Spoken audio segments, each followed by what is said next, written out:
Hello everyone, welcome back to our channel. ఈరోజు ఈ వీడియోలో మనం 9th క్లాస్ జోగ్రఫీకి సంబంధించి 6వ లెసన్ లాస్ట్ లెసన్ జనాభా అనే టాపిక్ని డిస్కస్ చేద్దాము. సో మనకి 8th క్లాస్లో కూడా ఉంటుంది. సో ఇక్కడ కూడా ఇవ్వడం జరిగింది.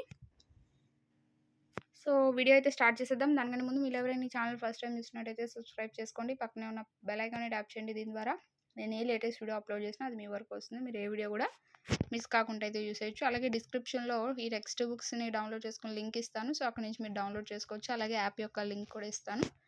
సో యాప్లో ఈజీగా అయితే మీకు అన్నీ ఒకే దగ్గర టెక్స్ట్ బుక్స్ అనేవి అవైలబుల్గా ఉన్నాయి. సో ఇక చూసినట్టయితే జనాభా. సో జనాభా అనేది ఒక మెయిన్ రోల్ ఆక్యుపై చేస్తుంది అని చెప్పి ఇక్కడ ఇస్తున్నారు. అంటే మనుషులు లేని ప్రపంచం అనేది ఉండదు. సో ఇప్పుడు ఏదైతే ఈ డెవలప్ అవుతున్న సైన్స్ అండ్ టెక్నాలజీ కానీ ఏదైనా కూడా కేవలం ఒక మనిషి వల్ల డెవలప్ అయింది మాత్రమే. సో ఏదైనా ఒక విషయానికి దానికంటూ ఏదైనా ఇంపార్టెన్స్ వచ్చింది అంటే ఇప్పుడు ఒక మొక్క అనేది ఉన్నది. సో అది పూర్వం ఏంటంటే ఈ పలానా ఔషధ మొక్కగా యూజ్ చేశారు ఎవరో. సో అదే ఇప్పటికీ మనం యూజ్ చేస్తున్నాం. అదే ఒక మనిషి లేకపోతే ఆ మొక్క ఔషధంగా పనికొస్తుందా అంటే లేదు. సో ఇలా ఏంటంటే ఏదైనా సరే ఒక వనరుగా ప్రజలే మార్చారనమాట దేన్నైనా సరే. ఇప్పుడు బొగ్గు అనేది ఉన్నది. సో అది ఇంతకుముందు ఒక శిల మాత్రమే. ఎవరైతే మానవులు ఉన్నారో వాళ్ళు దాన్ని బొగ్గుగా తీర్చిదిద్దిన తర్వాతే దానికి వాల్యూ అనేది పెరిగింది. సో అలా ఏంటంటే ప్రతిదీ కూడా మనకి మనిషి వల్లే అభివృద్ధి చెందింది అని చెప్పుకోవచ్చు. అంటే దేనికైనా దాని యొక్క ఇంపార్టెన్స్ అనేది మనిషి వెలికి తీస్తేనే జరిగిందని చెప్పొచ్చు. సో ఇప్పుడు ఏదైనా వరదలు, సునామీ ఇలాంటివి వచ్చాయనుకోండి. సపోజ్ అది ఏదైనా ఒక ప్రదేశాన్ని నాశనం చేయడమో లేకపోతే నష్టం కలిగించడమో చేస్తేనే మాత్రమే అప్పుడు దాన్ని మనం విపత్తుగా చెప్తాం. కానీ నార్మల్గా సునామీ వచ్చి వెళ్ళిపోయింది అనుకోండి, దాన్ని మనం విపత్తుగా చెప్పం కదా. సో అలాగే ఇక్కడ కూడా మానవులు అనేవాళ్ళు ప్రతి విషయాన్ని కూడా వెలికి తీసి దానికంటూ ఒక వాల్యూ అనేది ఇచ్చారని ఇక్కడ చెప్తున్నారు. కాబట్టి జనాభా అధ్యయనం అనేది ఖచ్చితంగా మనం చేయాల్సిందే. ఈ జనాభాని అధ్యయనంగా చేసుకుని అంటే ఈ జనాభాని ఒక మూల సూచికగా చేసుకొని మిగతా అన్ని అంశాలని కూడా పరిశీలిస్తూ ఉంటారు. సో వాటి నుంచి అవి ఒక్కొక్కటిగా ప్రాముఖ్యతని సంతరించుకుంటూ ఉంటాయన్నమాట. సో ఇలా మనం వనరులు, ఉపద్రవాలు, విపత్తులు ఇవన్నీ కూడా మానవులకి సంబంధించి చూసినప్పుడు మాత్రమే మనకి అర్థమవుతూ ఉంటాయి. లేకపోతే అదేంటో కూడా మనకి అదేంటో కూడా మనకి తెలియదు అనమాట. ఇప్పుడు విపత్తు సంభవించిందంటే ఎవరికి సంభవించింది? మానవులకు సంభవించింది కాబట్టి అది ఒక విపత్తుగా మనం చెప్పుకుంటున్నాం ఇలా అనమాట. సో అలాంటి జనాభా గురించి అయితే ఈ లెసన్లో అయితే మనం తెలుసుకోబోతున్నాం. సో మన భారతదేశ జనగణన శాఖ అనేది మన దేశ జనాభాకి సంబంధించిన సమాచారాన్ని అందిస్తూ ఉంటుంది. అసలు దేశంలో ఎంతమంది ఉన్నారు, ఎక్కడ నివసిస్తున్నారు, వారి సంఖ్య ఎలా ఉంది, పెరుగుతుందా తగ్గుతుందా, ఇలాంటి విషయాలన్నీ కూడా మనకి అందించేది భారతదేశ జనగణన శాఖ అనేది ఈ యొక్క సమాచారాన్ని అంతటినీ మనకి అందిస్తూ ఉంటుంది. సో జనాభా పరిమాణము మరియు వ్యాప్తి అనేది కనుక చూసుకుంటే మార్చి 2011 నాటికి భారతదేశ జనాభా కనుక చూసుకుంటే 1210.6 మిలియన్లుగా ఉంది. సో 1.21 బిలియన్స్ అని కూడా అనొచ్చు. సో ప్రపంచం మొత్తం జనాభాలో ఇది 17.5% అనమాట. మన భారతదేశ జనాభా అనేది మొత్తం ప్రపంచ జనాభాలో 17.5% ఆక్యుపై చేసింది. సో ఇక్కడ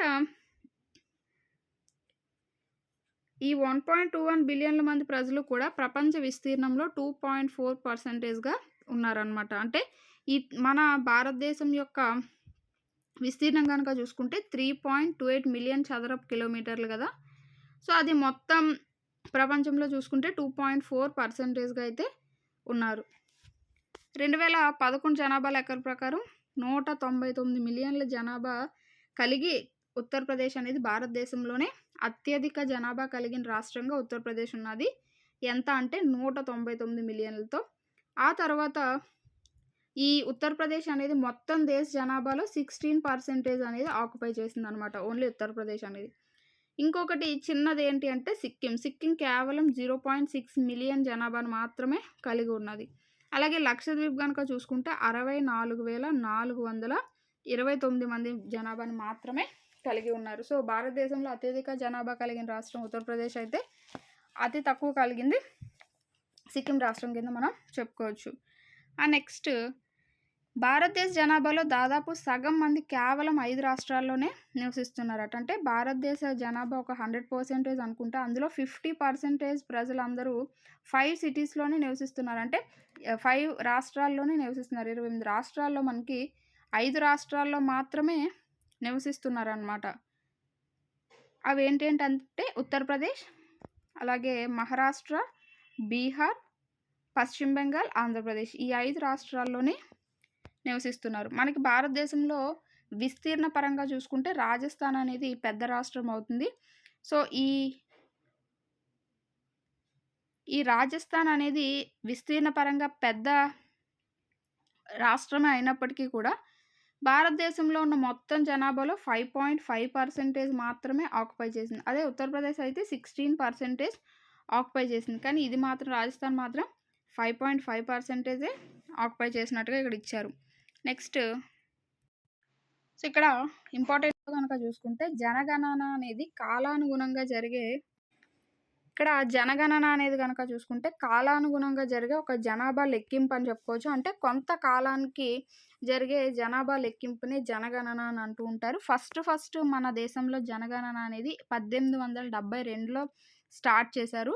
సో మొట్టమొదటి సంపూర్ణ జనగణన అయితే 1881లో జరిగిందని చెప్పుకోవచ్చు. సో అప్పటి నుండి కూడా ఈ 1881 నుండి కూడా ప్రతి 10 సంవత్సరాలకు ఒకసారి క్రమం తప్పకుండా ఈ జనగణన అనేది జరుగుతుంది.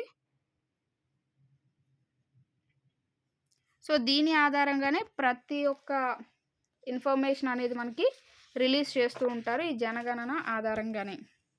ఇక్కడ చూస్తే మనకి చూసుకుంటే భారతదేశం అనేది ప్రపంచంలో 17.5% అనేది ఆక్యుపై చేసింది. జనాభాలో మొత్తం 82.5%లో 17.5% జనాభా భారతదేశం ఆక్యుపై చేసింది. అలాగే విస్తీర్ణ పరంగా చూసుకుంటే 2.4% మాత్రమే. సో జనాభాలో 17.5, విస్తీర్ణంలో 2.4. నెక్స్ట్ ఇక్కడ జన సాంద్రతను బట్టి భారతదేశ జనాభా పంపిణీ అని చెప్పి ఇచ్చారు. సో జన సాంద్రత అంటే ఏంటంటే ఒక నిర్దిష్ట ప్రాంతంలో గల జనాభా సంఖ్యని జన సాంద్రతగా లెక్కిస్తూ ఉంటారు. అంటే ప్రపంచంలోనే ఉన్న అత్యంత జనసాంద్రత కలిగిన దేశాల్లో భారతదేశం ఒకటి అనమాట. అంటే సో ఇక్కడ చూసుకుంటే బంగ్లాదేశ్, జపాన్ మాత్రమే భారతదేశం కంటే ఎక్కువ సగటు జనసాంద్రత కలిగి ఉన్నాయి. బంగ్లాదేశ్, జపాన్ జనసాంద్రతలను కనుక్కోండి అని చెప్పి ఇక్కడ క్వశ్చన్ అయితే ఇచ్చారు. అలాగే 2011 సంవత్సరంలో భారతదేశ జనసాంద్రత అనేది చదరపు కిలోమీటర్కి 382 మంది. అంటే ఇప్పుడు ఇలా ఒక ప్లేస్ ఉన్నదనుకోండి, ఇందులో ఇది చదరపు కిలోమీటర్ అనుకుంటే ఇందులో 382 మంది నివసిస్తున్నారు. సో అలా దాన్ని జనసాంద్రత అని పిలుచుకోవచ్చు అనమాట. అంటే ఒక పర్టికులర్ ప్రాంతంలో ఎంతమంది ప్రజలు నివసిస్తున్నారు అనేది ఆ ప్రదేశం యొక్క జనసాంద్రత అనేది అవుతుంది. సో ఇక్కడ చదరపు కిలోమీటర్లకి 382 మంది నివసిస్తున్నారు కాబట్టి భారతదేశం యొక్క జనసాంద్రత అనేది అది అవుతుంది. అలాగే ఈ జనసాంద్రతలో తేడాలు అనేవి కూడా ఉంటాయి. సో ఇప్పుడు బీహార్ రాష్ట్రంలో చూసుకుంటే, అంటే ఇప్పుడు భారతదేశంలో 28 రాష్ట్రాలు ఉంటే అందులో సగం మంది ఇప్పుడు 50% ఆఫ్ పీపుల్ ఏం చేస్తున్నారు, 5 స్టేట్స్లోనే ఉంటున్నారు. సో అలా బీహార్లో కనుక చూసుకుంటే ఈ జనసాంద్రత అనేది ఒక చదరపు కిలోమీటర్లకి 1102 మంది అనేవాళ్ళు ఉన్నారు. అదే అరుణాచల్ ప్రదేశ్లో చూసుకుంటే చదరపు కిలోమీటర్లకి కేవలం 17 మందే ఉన్నారు. సో ఈ విధంగా ఏంటంటే జనసాంద్రత అనేది మారిపోతూ ఉంటుంది. సో ఇక్కడ జనాభా విస్తరణ అని చెప్పి ఇచ్చారు. ఉత్తరప్రదేశ్ 16%, ఆ తర్వాత మహారాష్ట్ర 9%, బీహార్ 9%, పశ్చిమ బెంగాల్ 8%, ఆంధ్రప్రదేశ్ 7%. సో ఉన్న 5 రాష్ట్రాల్లో ఆంధ్రప్రదేశ్ది కనుక చూసుకుంటే మొత్తం భారతదేశ జనాభాలో ఆంధ్రప్రదేశ్ జనాభా ఎంత 7% అనమాట. సో అతి తక్కువగా ఉన్నవి ఏంటి మనకి కేంద్రపాలిత ప్రాంతాల్లో అయితే కేవలం 2%. ఇతర మొత్తం అన్ని కేంద్రపాలిత ప్రాంతాల్లో చూసుకుంటే 2% అనమాట. మొత్తం జనాభాలో 2% జనాభా అక్కడ ఉన్నారు. ఇక ఉత్తరాఖండ్, కాశ్మీర్, ఢిల్లీ, హర్యానా, ఇవి సారీ ఉత్తరాఖండ్, కాశ్మీర్, ఢిల్లీ చూసుకుంటే ఇవన్నీ కూడా 1% అంటే మొత్తం భారతదేశ జనాభాలో ఇప్పుడు 100 మంది ఉన్నారంటే 10 మంది మాత్రమే సో అక్కడ ఉంటున్నారనమాట. సారీ 100 మంది ఉన్నారంటే కేవలం ఒక్కళ్ళు మాత్రమే అక్కడ ఉంటున్నారు. సో అలా ఇక్కడ 1% ఉత్తరాఖండ్, జమ్మూ కాశ్మీర్, ఢిల్లీలో 1% మెంబర్సే ఉండడం జరుగుతుంది. నెక్స్ట్ కనుక చూసుకుంటే సో ఇది మనకి ఇండియా యొక్క మ్యాప్ అనేది ఇచ్చారు. సో ఇక్కడ చూసుకుంటే వ్యక్తుల సంఖ్య అంటే జనాభా సాంద్రతకి సంబంధించి 2011 భారతదేశ జనగణన ప్రకారం సాంద్రతకి సంబంధించి ఇచ్చారు.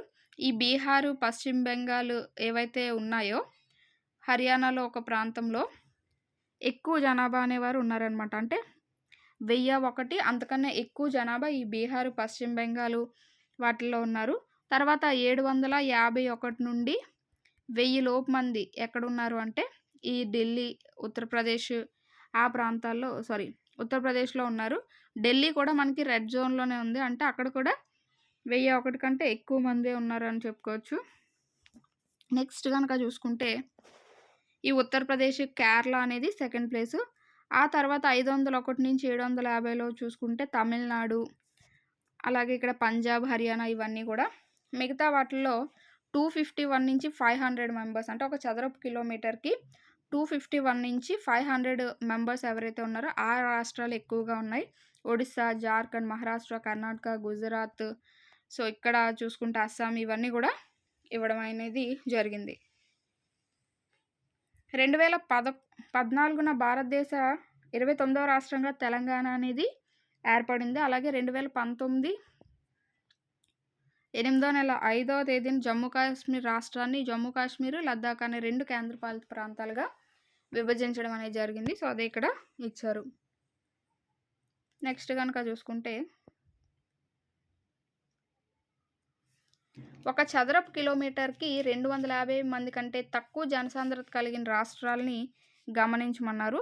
సో 250 కంటే తక్కువ జనసాంద్రత కలిగినవి ఇక్కడ రాజస్థాను, మధ్యప్రదేశ్, ఛత్తీస్గఢ్, అరుణాచల్ ప్రదేశ్, నాగాల్యాండ్, మణిపూర్, మిజోరాం, మేఘాలయ, ఉత్తరాఖండ్, హిమాచల్ ప్రదేశ్, జమ్మూ కాశ్మీర్ ఇవన్నీ కూడా మనకి 250 కంటే తక్కువ జనసాంద్రత అనేవి ఉన్నాయి. అంటే ఇక్కడ ఏంటంటే మనం గమనించాల్సింది ఏవైతే భూస్వరూపాలు బట్టి కూడా జనసాంద్రత అనేది ఇక్కడ ఆధారపడుతుందనే ఒక విషయం తెలుస్తుంది. ఇప్పుడు చూసుకుంటే రాజస్థాన్ ఎడారిలో చాలా వరకు ఎడారి ప్రాంతం కాబట్టి అక్కడ ఉండరు. ఇక్కడ జమ్మూ కాశ్మీర్, హిమాచల్ ప్రదేశ్, ఉత్తరాఖండ్ కూడా చాలా వరకు మంచుతో కప్పబడి ఉంటాయి. ఇక ఏవైతే ఈశాన్య రాష్ట్రాలు ఉన్నాయో సో అవి కూడా కొండలతో వాటితో నిండి ఉంటాయి కాబట్టి అక్కడ కూడా జనసాంద్రత అనేది తక్కువగా ఉంది. ఇక మధ్యప్రదేశ్, ఛత్తీస్గఢ్ వాటిలో కూడా తక్కువగా ఉంది. ఏంటంటే ప్రాంతాలను బట్టి కూడా జనాభా ఉండడం అనేది వేరవుతూ ఉంటుంది. సో వాళ్ళకి అన్ని వసతులు ఉంటేనే కదా ఎక్కువ జనాభానే ఉంటారు.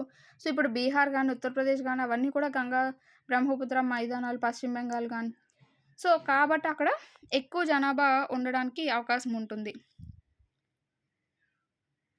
అలాగే అస్సాము, చాలా ద్వీపకల్ప రాష్ట్రాలు అనేవి ఒక మధ్యస్థ జనసాంద్రత ఇప్పుడు ఒడిశా కానీ, ఆంధ్రప్రదేశ్ కానీ, కర్ణాటక, మహారాష్ట్ర, గుజరాత్ ఇవన్నీ కూడా ఒక మధ్యస్థ దాన్ని కలిగి ఉన్నాయన్నమాట జనసాంద్రతని. సో ఈ ప్రాంతాల్లో కొండలు, రాతి స్వరూపం గల భూస్వరూపము, ఒక మోస్తరు నుంచి తక్కువ వర్షపాతము, ఈ నిస్సారవంతమైన సారవంతమైన నేలలు ఇవన్నీ కూడా జనసాంద్రతని ప్రభావితం చేస్తాయని ఇప్పుడు మనం చెప్పుకుందే ఇక్కడ కూడా ఇచ్చారు. సో ఎక్కువగా ప్రజలు ఉన్న అంటే ఎక్కువ జనసాంద్రత ఉన్న రాష్ట్రాల్లో ఏంటంటే వారికి వ్యవసాయానికి వాటికి అలాగే మైదాన ప్రాంతాల్లోని ఈ ఎక్కువ ఆ ప్రాంతాల్లోనే ప్రజలు అనేవారు ఎక్కువగా నివసిస్తూ ఉన్నారు. జనాభా పెరుగుదల మరియు జనాభా మార్పు ప్రక్రియలు అని చెప్పి ఇచ్చారు. సో ఇక్కడ చూసుకుంటే జనాభా అనేది నిరంతరం మారుతూ ఉండే ఒక ప్రక్రియగా చెప్పుకోవచ్చు. ఎందుకంటే పుట్టుతూ ఉంటారు, చనిపోతూ ఉంటారు. సో అలా చాలా మార్పులు అనేవి జనాభా విషయంలో వస్తూ ఉంటాయి. సో అలాంటి జనాభాని ఎలాంటి చర్యలు ప్రభావితం చేస్తాయంటే 3 చర్యల యొక్క పరస్పర చర్య అంటే 3 ప్రక్రియల యొక్క పరస్పర చర్యగా మనం జనాభాని చెప్పుకోవచ్చు. 1 జననాలు, 2 మరణాలు, 3వది వలసలు. అంటే జననాల ద్వారా, మరణాల ద్వారా, ఒక ప్రాంతం నుంచి ఇంకొక ప్రాంతానికి వెళ్ళిపోయే వలసల ద్వారా ఈ జనాభాను మనం అంచనా వేస్తూ ఉంటాం. ఫస్ట్‌లో జనాభా పెరుగుదల. జనాభా పెరుగుదల అంటే ఏంటంటే, సపోజ్ ఒక 10 సంవత్సరాల కాలంలో దేశంలో ఎంత జనాభా పెరిగారు అనేది తెలుపుతూ ఉంటుంది. అంటే జనాభా పెరుగుదల అంటే ఏం లేదు. సో, ఎంతమంది జనాభా పెరిగారు, అది ఏ కారణం చేత అయినా అవ్వచ్చు, జననం చేత అవ్వచ్చు, వలసల చేత అవ్వచ్చు, ఇలా.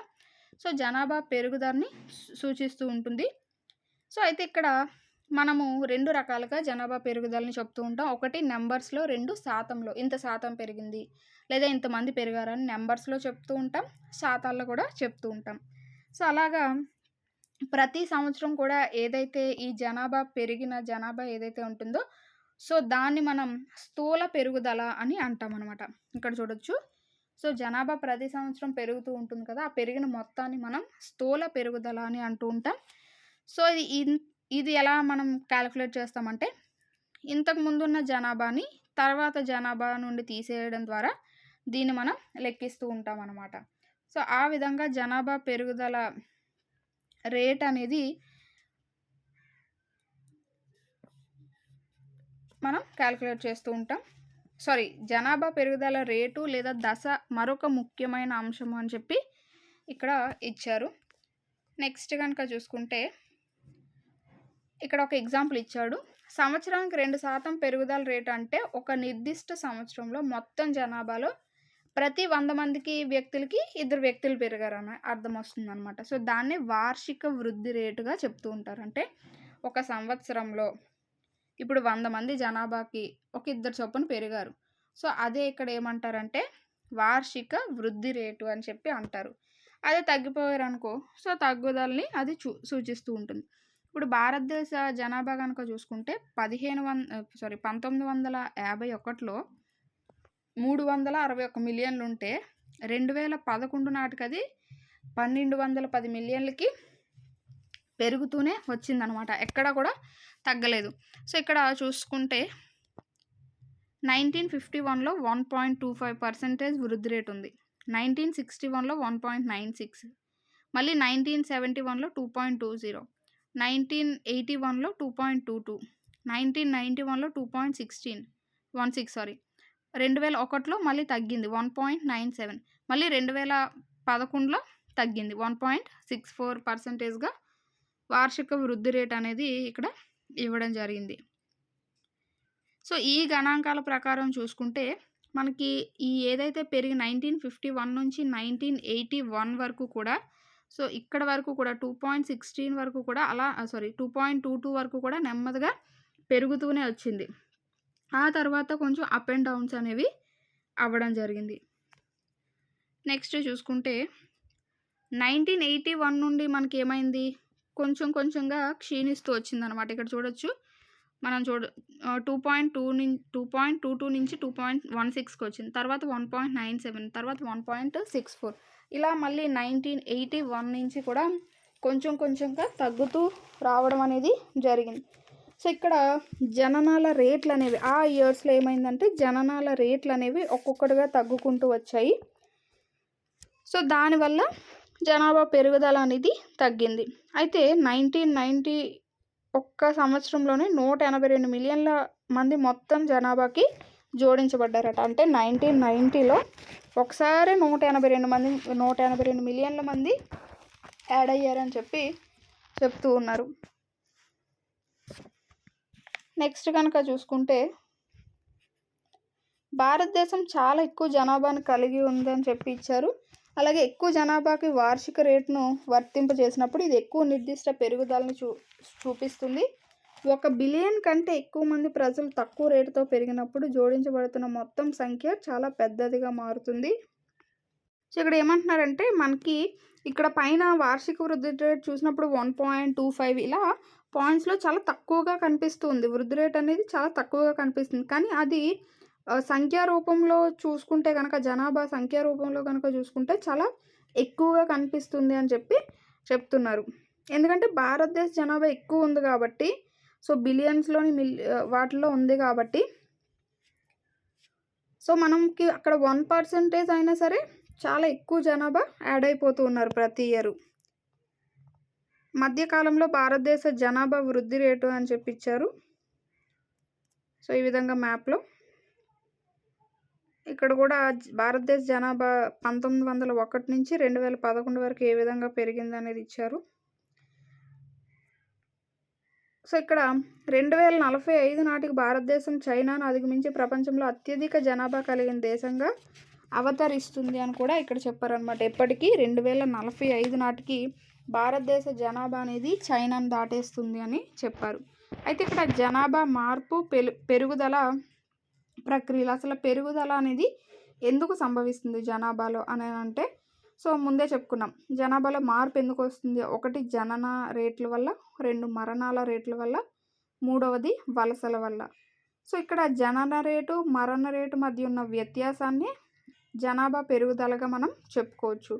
సో జనన రేటు అంటే ఏంటంటే ప్రతి సంవత్సరంలో ఒక సంవత్సరంలో ప్రతి 1000 మంది వ్యక్తులకి కలిగిన సజీవ జననాల సంఖ్యని మనం జనన రేటు అని చెప్తూ ఉంటాం. సో ఇది మనకి జనన రేట్ అనేది జనాభా పెరుగుదలకు ఒక మెయిన్ అంశంగా దీన్ని తీసుకోవచ్చు. సో భారతదేశంలో కనుక చూసుకుంటే ఈ జననాల రేట్లు అనేవి ఎప్పుడు కూడా మరణాల రేట్ల కంటే ఎక్కువగా ఉన్నాయి. కాబట్టే భారతదేశ జనాభా అనేది ఇలా పెరుగుకుంటూ పోతుంది. అర్థమవుతుంది కదా. అంటే చనిపోయే వాళ్ళకంటే పుట్టే వాళ్ళ సంఖ్య బాగా ఎక్కువగా ఉంది. సో దానివల్ల ఏమవుతుందంటే జనాభా కాన్స్టెంట్గా అలా పెరుగుతూనే వెళ్తుంది తప్ప ఎక్కడ కూడా తగ్గలేదు. ఇక మరణాల రేటు అంటే ఏంటంటే ఒక సంవత్సరంలో 1000 మంది పుట్టారంటే 1000 మందిలో జరిగిన మరణాల సంఖ్యనే మనం మరణాల రేటు అని అంటూ ఉంటాం. సో ఈ మరణాల రేట్ అనేది అంటే జనాభా ఎప్పుడైతే పెరిగిపోతూ ఉన్నారో ఈ మరణాల రేట్ అనేది తగ్గిపోతూ ఉంది. సో మరణాల రేటు తగ్గడం వల్లే జనాభా పెరుగుతున్నట్లుగా ఇక్కడ మనకు తెలుస్తుంది. నెక్స్ట్ 1980 వరకు కూడా ఎక్కువ జనన రేట్లు అలాగే తక్కువ మరణ రేట్లు అనేవి ఉంటూ ఉండేవి.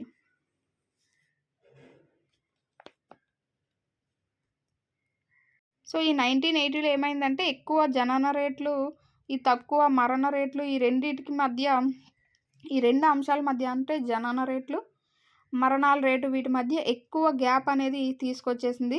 సో వాటి వల్ల ఏమైందంటే జనాభా అనేది నెమ్మదిగా పెరుగుకుంటూ వెళ్ళిపోయింది. అలా 1981 నుండి జననాల రేట్లు అనేవి మళ్ళీ నెమ్మదిగా క్షీణించడం స్టార్ట్ చేసాయి. ఇందాక మనం చూసాం కదా పైన అలా నెమ్మదిగా పర్సంటేజ్ అనేది తగ్గింది పై బాక్స్లో.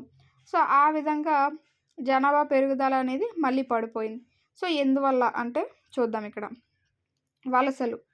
వలసలు అనేవి జనాభా మార్పుకి ఒక 3వ కారణంగా చెప్పుకోవచ్చు. ఎందుకంటే ఒక దగ్గర ఉన్నప్పుడు ఇండియాలో ఉన్న వాళ్ళు పాకిస్తాన్కి వలస వెళ్ళిపోయారు అనుకో ఏమవుతుంది, ఇండియాలో జనాభా తగ్గిపోతుంది కదా.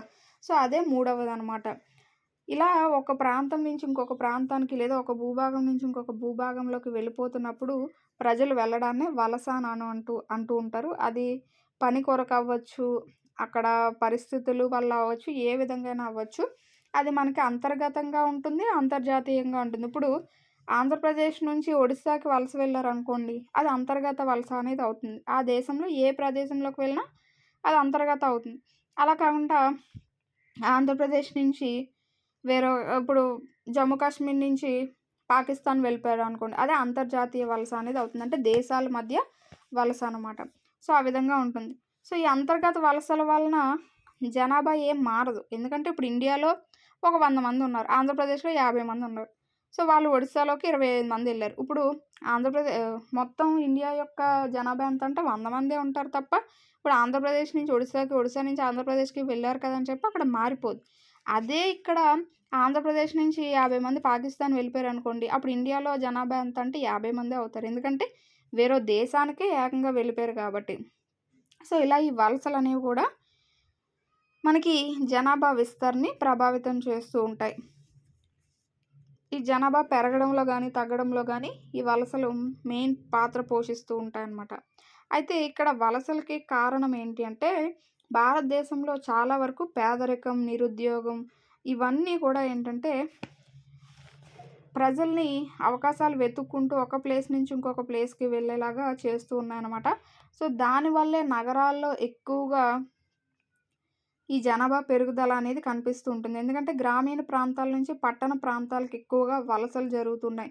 సో, అలా జరగబట్టికే మన దేశంలో అన్ని రాష్ట్రాలు ఉన్నప్పటికీ కూడా half of the half of the people అనేవారు ఇండియాలో ఆ 5 స్టేట్స్‌లోనే ఎందుకుంటారు? కేవలం వారి యొక్క ఉద్యోగ అవకాశాలు, వారి యొక్క జీవనాన్ని మెరుగుపరుచుకోవడం కోసం ఆ యొక్క రాష్ట్రాలకి వలసలు వెళ్ళిపోతూ ఉన్నారనమాట. సో, ఇది మనకి ముఖ్యమైన కారకంగా చెప్పుకోవచ్చు వలసలనేవి.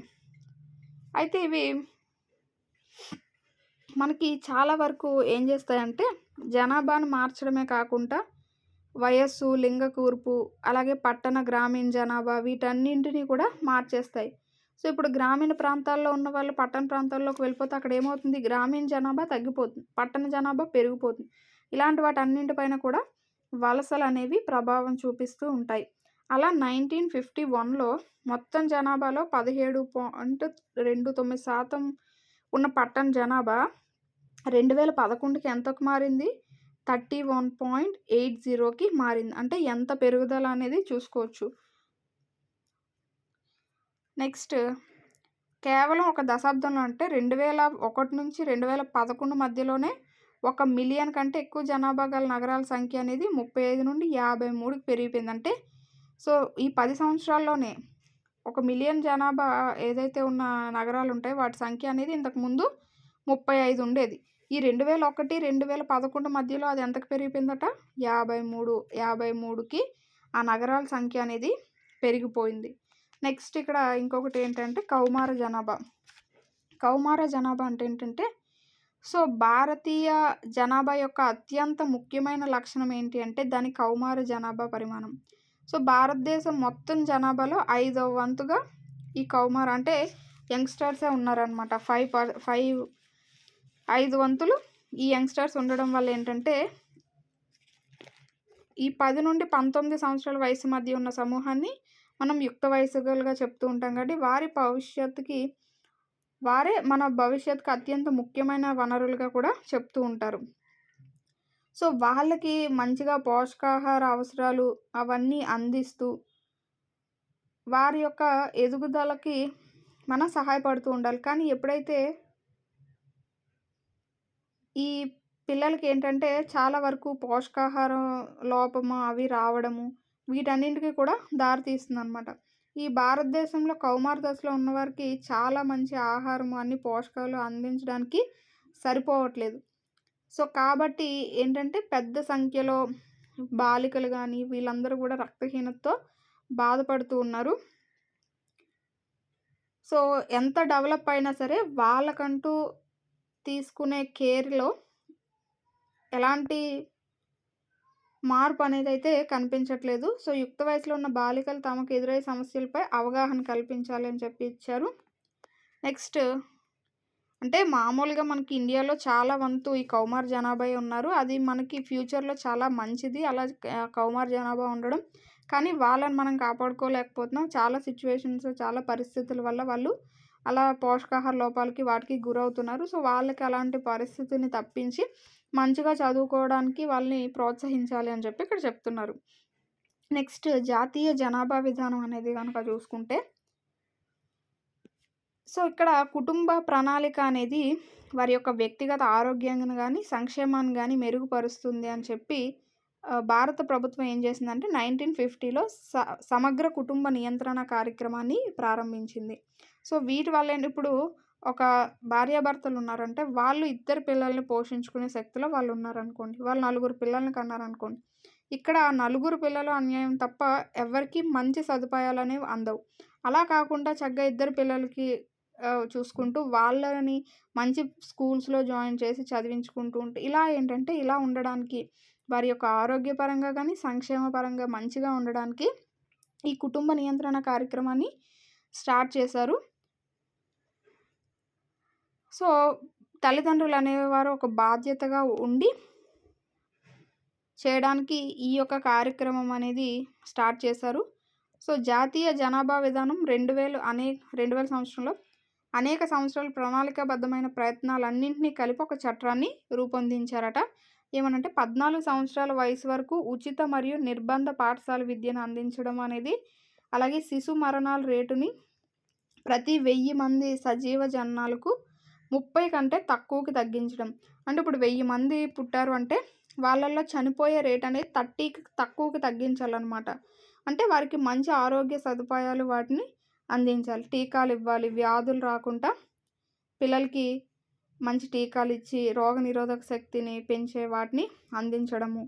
సో, ఆడవారికి ఆలస్యంగా వివాహం చేయడం అంటే బాల్య వివాహాలు చేయకుండా ఆలస్యంగా వివాహం చేసి కరెక్ట్ ఏజ్‌లో వివాహాలు చేయడము. ఇవన్నీ గూడా వీటన్నింటిని దృష్టిలో పెట్టుకొని ఈ జాతీయ జనాభా విధానం ఏదైతే ఉన్నదో అది 2000 సంవత్సరంలో ఈ యొక్క అంశాలన్నింటిని దృష్టిలో పెట్టుకొని రూపకల్పన అనేది చేశారు. సో, ఇది మనకి ఈ యొక్క జనాభా అనే టాపిక్‌కి సంబంధించి. దీంతో మనకి 9th క్లాస్ జియోగ్రఫీలో 6 లెసన్స్ అనేవి కంప్లీట్ అయిపోయాయి. సో, నెక్స్ట్ మనం మిగతా ఏవైతే సబ్జెక్ట్స్ ఉన్నాయో వాటికి సంబంధించిన లెసన్స్ అయితే డిస్కస్ చేద్దాం. Thanks for watching. నెక్స్ట్ వీడియోతో అయితే మళ్ళీ కలుద్దాం.